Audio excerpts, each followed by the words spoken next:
The Considered Life by Stefan Boublil. Chapter 17. Heroes.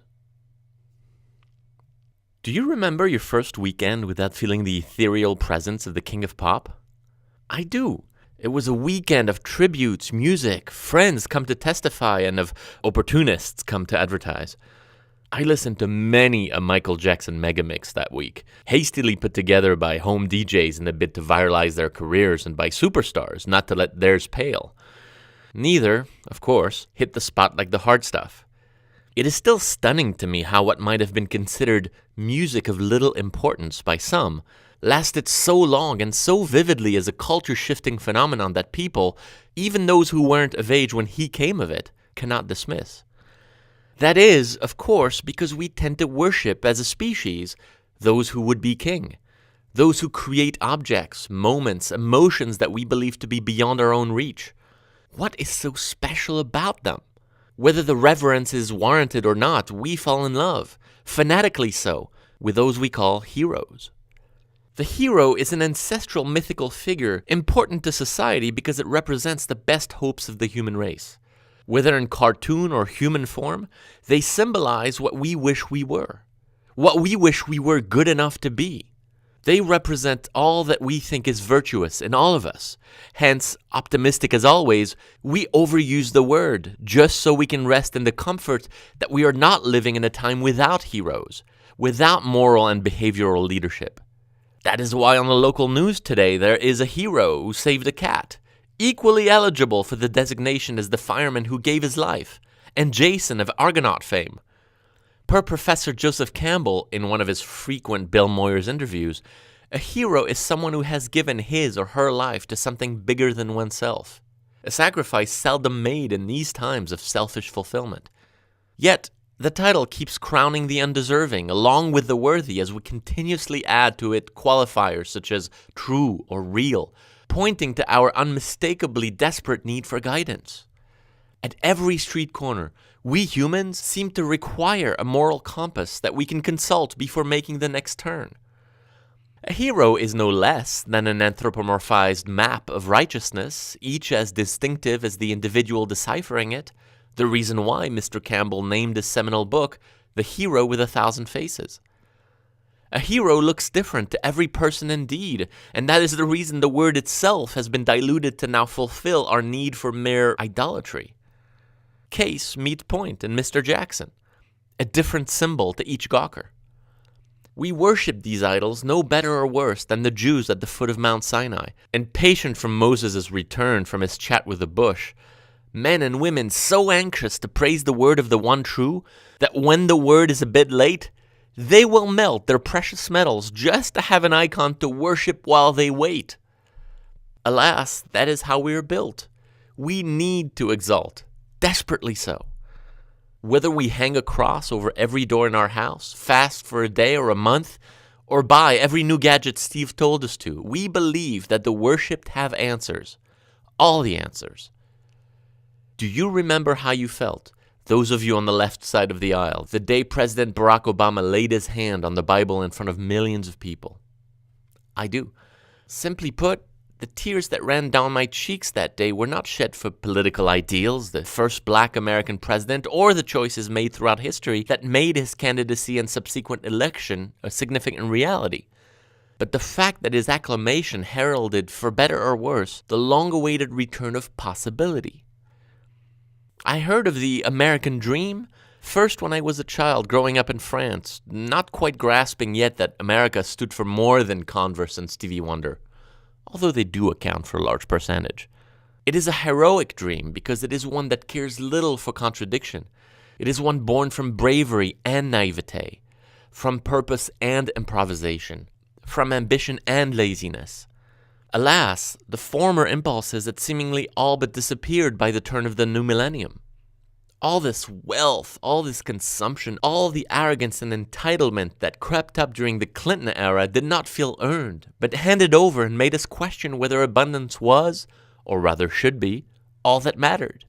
Some say we are now paying the price of such idleness, but I think it got us right where we needed to be, turned over with our pants around our ankles, ready for a spanking, overdue motivation for those who spend too much time on the receiving end.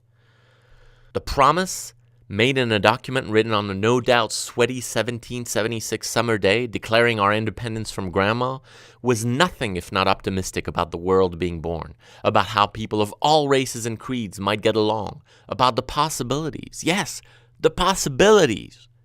Never mind that most words in that document were lies when signed. It was all written so it could be done, someday. And in the name of what? The pursuit of happiness. How amazing is that? The possibility of such a pursuit becoming important again, even if overreaching and flawed and for reasons of marketing more so than philosophical generosity, gave a lighthouse to the shore during Mr. Obama's campaign, and a sustainability to his slogan, "Yes, we can." And in those few months, he became a hero. We made him a hero for a good, apolitical reason, in the hope that one could again raise a child following the map drawn over 233 years ago that points to a goal as perceivably honorable as happiness. Now, as you know from my elucubrations on faith, I am not exactly happiness's biggest fan, but one has to start somewhere, and its pursuit is an edict as good as any, but not for the reasons presumed. Not because of happiness, but thanks to the pursuit, an activity requiring consideration, initiative, and ultimately engagement. We must indeed pursue, not merely expect. Investigate, not just wait. Analyze, not simply believe. And how fair it is for us to suffer now in these times, having pursued accumulation for far too long, only to be reminded of what was once within our grasp, yet now seemingly forgotten.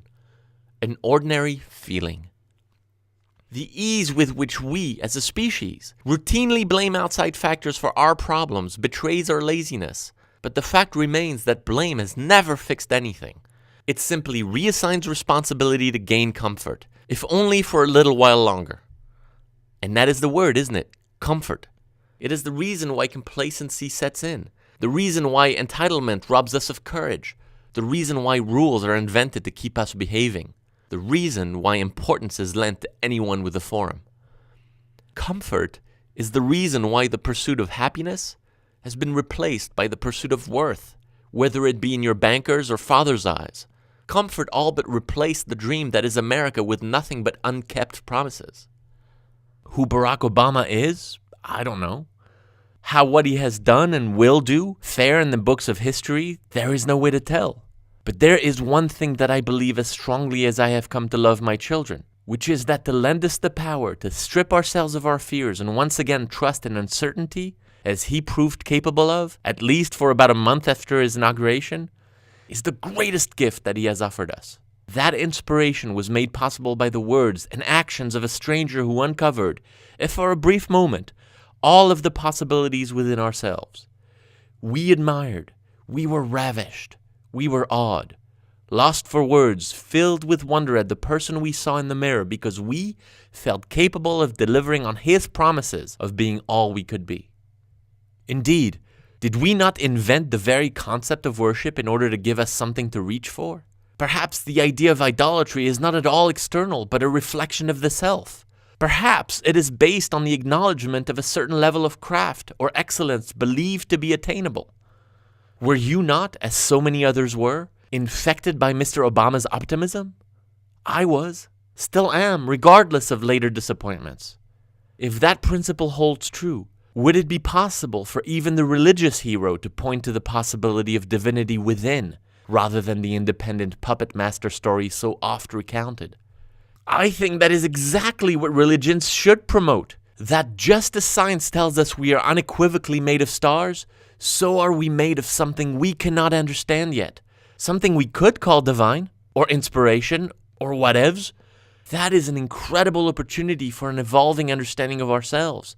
A growth unfortunately too easily stunted in a world so addicted to tradition. We forgot the hero in God, the part of us that knows we are but an inextricable part of nature, hence by our own definition, supernatural. Is it possible that we may have lost our ability to cure the sick with touch, to fly, to multiply baguettes? We marvel at scientists or athletes when they blow through the presumed limits of the body, going as far as to invent contests and prizes, pitting them against each other to find out who best transcends the physical realm this year. And when we have a winner, we worship them, awarding gold medals and oversized novelty checks. But what if we were all just scratching the surface of human ability? What if our potential was in fact slowly evolving into what we today would call miraculous, and tomorrow, Brad? We believe that only gods can walk on water. But what if we could all walk on water? What if that was a physical possibility? The expansion of physical functions over millennia is, after all, a well-documented process in every natural history museum in the world. Perhaps what is currently worshipped in the mystical realm is but a preview of what we already feel may potentially exist within ourselves. What if idolatry was not in fact a form of fanaticism, as most people assume, but rather of narcissism, the recognition and acknowledgement in ourselves of God's power? Whoa. I have to sit on that one for a sec. What if idolatry had all this time been mistaken for an act of devotion, but was actually an act of awareness? It would be ironic for a society so self-centered to outsource the very meaning of its existence to one supposedly greater than itself, no? Would it then be possible that the impetus needed to transform that misguided feeling of ineptitude into self-reverence might be the simple realization that what we see in those we adore, we hold within? Thankfully, as you meander through the filthy recesses of your particular context, inching ever so dangerously toward the unknown, your own mediocrity and Glock kept barely at bay as you attempt to close in on your dreams, you are bound once in a while to draw outside the lines, whether it is by design or by accident. And in those moments, you sometimes stumble upon extraordinary people, ideas, or artifacts that are not so far from your own conceptions, but different enough that you can recognize, if you're lucky, the genius at hand, or, if you're egocentric, how unequivocally ordinary you are in comparison. Now, I do want to make a distinction between feeling like a fraud and feeling ordinary. Mediocrity does not imply a lack of talent. It is just that this talent, for one reason or another, has failed to grab your attention. Talent needs pushing to get anywhere, as, unexpectedly, it bears no propulsion system of its own. Yet, most of us, and I include myself in this sad group, took our parents' when I was your age stories for granted and actually believed that the amazing grade we got in Miss Judy's art class actually presaged a more meaningful existence than little Tommy's, who couldn't draw a half-man, half-pig character if his dad's Nobel Prize trophy sitting in his superbly quintuply coated mahogany case depended on it. So we went through life expecting that these little talents could save us from ourselves, would always be there when we needed them, even help us build a healthy local reputation with the neighborhood's straight people. You know, those who didn't choose but were made to live a life in wide colors. But what did we do then? We coasted, hoping ever so loudly that natural ability, not actual work, would carry us to the mountaintop. We have been told that when you do what you love, you are not really working. And so on we go. So on I went, believing myself to be ever so special, until the day I saw Citizen Kane, the principal architect of my mediocrity. After my 7th attentive viewing of the tribulations of one Charles Foster Kane, I knew something had changed in the reach of my ambition. Instead of motivational, the experience had become destructive. As a student until then, I could easily envision creating on the level of the filmmakers whose work I enjoyed. From Spielberg to Stone by way of Scorsese, I foolishly saw nothing so unattainable in their work that could prevent me from imagining their intentions and a way to execute them. Until I discovered Orson Welles. The more I looked at the work, the more I researched the man. The more I investigated, the less I understood. There are people in every era who transcend their profession to such a degree that it is hard not to assign an unidentified component to their constitution. From Da Vinci to Mozart, to Einstein, to Kafka, to Coltrane, to Wells, by way of Picasso and Hawking, we are rendered listless by the achievements of some who, until proven to the contrary, are born with the same composition as we. Why is it then that we so disappoint and they so excel? Upon deconstructing his first masterpiece, I thought I recognized in the boy genius a thirst for knowledge, a thirst for action, to always be in the middle of the next thought, looking at opportunities, with enormous appetites and, perhaps most importantly, at ease with those appetites, a form of heroism seldom celebrated. Yet, after analyzing every last frame, reading 29 books on the subject of him and his films, and interviewing his daughter, I am no closer to understanding the how as I was in that classroom in 1991, when my eyes were first laid upon Rosebud. Such bewilderment being what too often leads to unproductive admiration. Who is your Orson Welles? What and when was your moment? And what did you do about it once humbled? Remember the retort, harshly snapped back by Joe Mantegna to his son's schoolteacher in Searching for Bobby Fischer, after she had nonchalantly dubbed his son's game playing this chess thing? Let me refresh your memory. He's better at this than I've ever been at anything in my life. He's better at this than you'll ever be, at anything. That is what hangs in the balance, isn't it? Will you or I ever be as good at anything as the people we hold so high? I shiver at the thought that I am not and moreover cannot be. I shiver at the thought that my brain might have access to the understanding of the remarkable, that which my hands may never fulfill. I shiver. Full stop. We must find the heroes within, now, helped by the example of the luminaries we so worship. Is it me, or has the too easily accessible internet culture made us creative types susceptible to what I would call, in heretofore coin, inspiration fetishism? Every time I open any of my socially conscious accounts these days, it is to find yet another peer fawning over the words of one Godin, Gladwell, or Robinson, declaring them to be so inspiring, amazing, or telling the truth! Exclamation theirs. The truth is that too many of my confrères find some sort of solace and pride in their judicious identification of what constitutes value, especially as previously singled out by others, but fail miserably to act upon the principles therefore unearthed. It seems to me that when some professional editor, CEO, or artist deigns to publicly expound on the oft-expounded virtues of leadership, excellence, or the way to creation, it is neither to show off, encourage awe, nor even lead by example, but rather to foster principle. They aim to advertise their process, not point the way to their destination. Always so inspired is the audience to so many lectures given by so many people that before, during, and after the 40-minute talks, nary a tweet of action is advanced that might describe the ways in which such inspiration might propel one's creative juices to act as the speakers once did, with fearlessness, focus, and point of view, into created a body of work until then unimagined. To my mind, the lecturer's message is to coax us into applying their presumably foundational principles of courage, feistiness, and wide-eyed openness. Not at all simply to do as they did.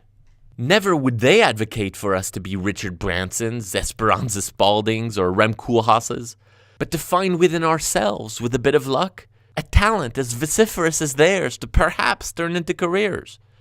That is why they often talk about their lives as well as their work, and present them as intrinsically codependent, so that we may see the professional value of a life interestingly and uniquely lived, which in turn feeds and inspires their projects. Be inspired by your own life, not by me, they seem to scream into ears that seldom listen but instead use the word inspiration as a mere description of a mostly contemplative and adoring state, of which action is not a necessary component. The result is a rattling off of magnified and overdramatic adjectives calling for brilliance and amazement, which, even if justified, stops the intellectual process. I just came out of Bill Clinton's lecture and he was amazing. I have no doubt he was, but when you label his performance with a borrowed word, you have stopped thinking about his point and that of his career, which is not to be amazing, but to help you apply who it is you are to what it is you do, a process interrupted by having made it about him and not about you. That pisses me off. TED, 99%, PSFK, Pecha Kucha, and innumerable others of their ilk are indeed extraordinary platforms for kind to meet kind. But they must, in my opinion, be treated as such. Platforms upon which to build new and different edifices, not mere fan clubs. If I am fond of Orson Welles, Steve Jobs, or Dieter Rams, it is not out of reverence for their work, which is a matter of taste, but out of acknowledgement, understanding, and finally, willingness to apply methods to my madness as they did to theirs. I do not wish to imitate their steps, but to find my own outlook, so single-minded that it cannot be stopped, come success or failure. The important lesson I learn every time I find myself in their audience is not how to do as they did, but be as they are or were.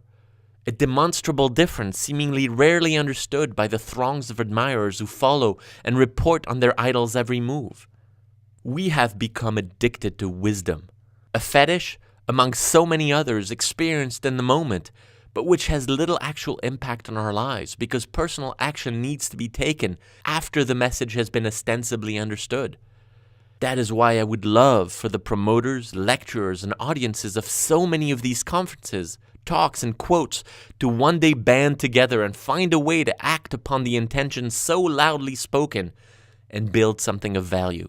Stop being cute, coy, and sycophantic and fucking do something. Take steps to change in yourself that which you find so inspiring in the other and instill said quality in your daily process, instead of recounting the beauty of what he or she said in order to appear savvy. Because that beauty also lives in you, me, us.